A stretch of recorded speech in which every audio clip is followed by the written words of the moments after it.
All right, we're at Woodland Farms Brewing, Maine's first and largest non-alc brewer. For sure.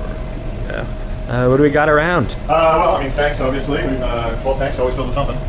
What are we brewing right now? Kevin just brewed our non-alcoholic dark. Yeah, it's in there. Okay. So, just went into number 7 right over there. Number 7. Number 7, yep.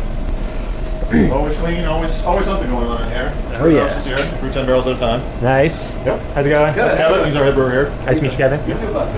Yep. So what made you guys start doing non-alc in general? So, let's see. From the opening of this brewery in 2017, it was on our radar. It's something we wanted to do. My uncle turned me on to non-alcoholic beer when I was like 30. I'm 49 now. It is possible to actually make good non-alcoholic beer, just it didn't exist in America. You had to go to Germany in order to get it.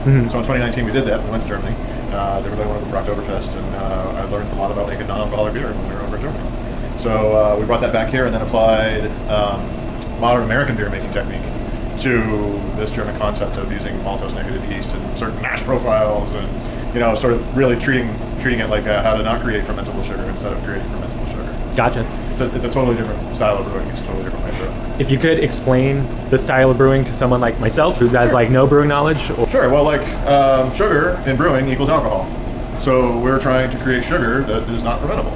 So we create less sugar, we create sugar non-fermentable sugars, and then we use yeasts that do not ferment sugar, or they ferment sugar, they just don't create alcohol as a byproduct for that. That's how we're able to still get all the beer flavor, just without the actual booze in it as well too. So, I mean, that's the short answer. The long answer is really fun and technical. Yeah, I can imagine. Very nerdy, but yeah, we love doing it, man. And you can really apply it to all kinds of different styles. We've just started a whole lager series as well too. So now we're actually able to make traditional continental style lagers using advanced maltose negative techniques.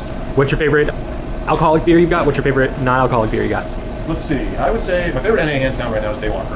That's our latest NA IPA, and we were able to get our hands on hop ash, which is all the leftover byproduct compressed Woodland when they package and pelletize hops. So you can only get it once a year.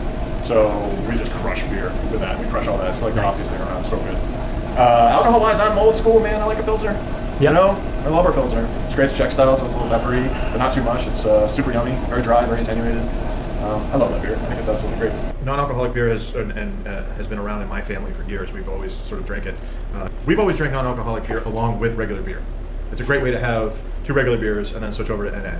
And as we found people coming out of COVID and sort of focusing on being a lot more healthy, we started this process before COVID actually hit. It just made 100% sense to go really, absolutely hard as we could on the NA to sort of prove that you don't necessarily have to have 6 beers. You can have 4 and mix into NAs and not feel like crap the next day. Beyond that too, people's tastes have really changed, and the fact that for so many years non-alcoholic beer was just genuine garbage. It really was your grandfather's terrible watered back pills, a real afterthought. That's a great way to put it.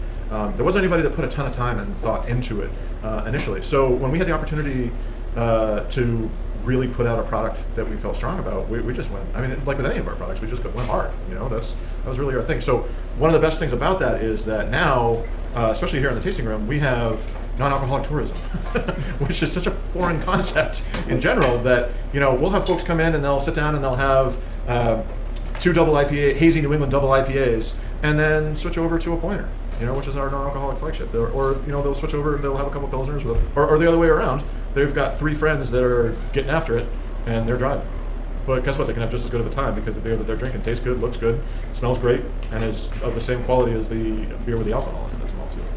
Absolutely, yeah. The Cali Sober concept is really, really large, and positives, negatives aside, it's an interesting way to get a little fuzzy with your friends and not be dangerous to anyone around you, especially if you're making sure you're not driving or doing anything along those lines. I really do believe that low dose hemp-derived beverages, whether it's seltzers or iced teas or anything along those lines, can be a very safe alternative to alcohol. We are always trying to push the envelope here. We're about to launch some THC products, which allow folks to completely remove alcohol entirely from the process for enjoyment, as Maine is a very progressive state in that regard. We really sort of go out of our way to try and, again, like I said, push that envelope. For example, right now our head brewer is pulling 2 4-year-old lambics out of wooden barrels to blend them back with some fresh goose style beer. And then set it on fruit as well too. So As people's tastes change, and they have been changing a lot lately, we've seen a lot of people drifting away from traditional IPA-focused flavors, and maybe even reverting back towards lager styles or some Belgian style as well too. If we like to drink it, we're going to brew it. Do you foresee a tipping point on non-alc products? Do you think you're going to saturate the market, or have it become a fad and fade away, or do you think it's here to stay? I definitely think it's here to stay, mainly because much like the same way that beer is here to stay, it will ebb and flow, like the beer market ebbs and flows. However, good taste stays around. If your beer tastes good, it will stay. If your beverage tastes good, it will stay. If the beer that you had 20 years ago still tastes good as it does today, you're probably going to go back to it. And I hope in 20 years that winter still tastes as good as it does today. Sweet.